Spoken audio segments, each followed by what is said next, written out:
नमस्कार प्रिय विद्यार्थियों, ये है कीर्तिमान एकेडमी ऑफिशियल यूट्यूब चैनल। मैं पूजा मैम आप लोगों के लिए लेकर हाजिर हूँ। यूपी ट्रिपल एससी की परीक्षा यानी पेट की परीक्षा, उसमें सामान्य हिंदी का जो आपका वो सिलेबस है उसके अंतर्गत मैं आज शुरू कर रही हूँ। कल भी दी थी, आज भी शुरू दे रही हूँ आप लोगों के लिए अपठित गद्यांश, हिंदी का अपठित गद्यांश। तो चलिए आज मैं शुरू करती हूँ। ये गद्यांश आपके सामने है, तो पहले इसका हम प्रश्न पढ़ लेते हैं। प्राचीन काल में नारी का स्थान क्या था? प्राचीन काल में नारी का स्थान दासी थी। प्राचीन काल में नारी का स्थान अग्रगण्य था। अगला है, नारी को अपमानित किया जाता था या नारी का कोई स्थान नहीं था। तो इस प्रश्न का उत्तर आपको इसमें से ढूंढना है। अगला प्रश्न दिया है, नारी तू नारायणी की सही व्याख्या क्या है?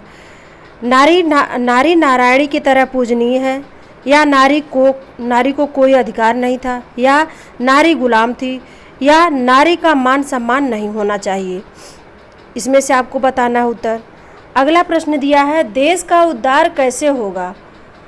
तो नारी को अशिक्षित रहेगी तो, या फिर युवा वर्ग के मादक द्रव्यों के सेवन करने से, या फिर नारी को समान स्थान देने से, या किसानों के कर्ज माफ़ करने से। तो इसमें से आपको इस प्रश्न का उत्तर ढूंढना है। अगला है, उपर्युक्त गद्यांश का उचित शीर्षक क्या होगा? तो इसमें भारत मेरा देश है, या नारी तू नारायणी, भारत और गरीबी, मेरे सपनों का भारत। तो ये रहे प्रश्न आपके, इसमें से आपको उत्तर ढूंढ, लेकिन इसके बाद हम अपने गद्यांश को पढ़ेंगे। तो उसमें से हमको जो प्रश्न हम पढ़ के आ रहे हैं उस प्रश्न का उत्तर आपको मिल जाएगा, लेकिन ध्यान से पढ़ेंगे तब। परीक्षा में आप लोग ये गलतियाँ मत करिएगा और जल्दीबाजी मत करिएगा। चलिए मैं शुरू कर रही हूँ। प्राचीन काल में नारी का स्थान समाज में अग्रगण्य था। ऐसा कहा जाता था कि जहाँ नारी की पूजा होती है वहाँ देवताओं का निवास होता है। मध्य भारत के काल से नारी का पतन शुरू हुआ। मध्यकाल तक तो नारी दासी या गुलाम बनकर रह गई, चार दीवारी में कैद हो गई। किंतु 19वीं शताब्दी में राजा राम मोहन राय, स्वामी विवेकानंद, दयानंद सरस्वती आदि समाज सुधारकों ने नारी जगत की काया पलट दी। नारी उत्थान की ओर बढ़ती गई। आज आधुनिक नारी ने जमीन से लेकर आसमान में अपना कब्जा जमाया है। नारी तू नारायणी उक्ति को सिद्ध कर दिया है। वास्तव में देखा जाए तो नर और नारी एक रथ के दो पहिए हैं। रथ को सुयोग्य ढंग से चलाने के लिए दोनों में संतुलन चाहिए। शिक्षित नारी परिवार की उद्धारक है। प्रत्येक घर में नारी का सम्मान होना चाहिए। समाज में प्रचलित कुप्रथाओं से लड़ना अनिवार्य है। नारी ने अपना स्थान जो प्राप्त किया है उसे मजबूत बनाने के लिए नर और नारी दोनों को तत्पर रहना चाहिए। तो इसमें आपका देखो मिल गया है सारे प्रश्न का जवाब। समाज में नारी का स्थान अग्रगण्य था। नारी तू नारायणी, शिक्षित नारी परिवार के उद्धारक है। तो इस तरह चलिए हम प्रश्न अब देखते हैं। प्राचीन काल में नारी का स्थान क्या था? तो प्राचीन काल में नारी का स्थान था, प्राचीन काल में नारी का स्थान अग्रगण्य था। तो विकल्प सी उत्तर इसका होगा। अगला है, नारी तू नारायणी की सही व्याख्या क्या है? तो नारी तू नारायणी की सही व्याख्या है, नारी नारायणी की तरह पूजनीय है। विकल्प ये उत्तर होगा। अगला प्रश्न है, देश का उद्धार कैसे होगा? तो देश का उद्धार होगा नारी को समान स्थान देने से। विकल्प सी उत्तर है। अगला प्रश्न आपके सामने है, उपर्युक्त गद्यांश का उचित शीर्षक क्या होगा? तो उपर्युक्त गद्यांश जो हम पढ़े हैं अभी उसका उचित शीर्षक होगा नारी तू नारायणी। विकल्प भी उत्तर है। अगला अपठित गद्यांश है तो उसको हम देख लेते हैं।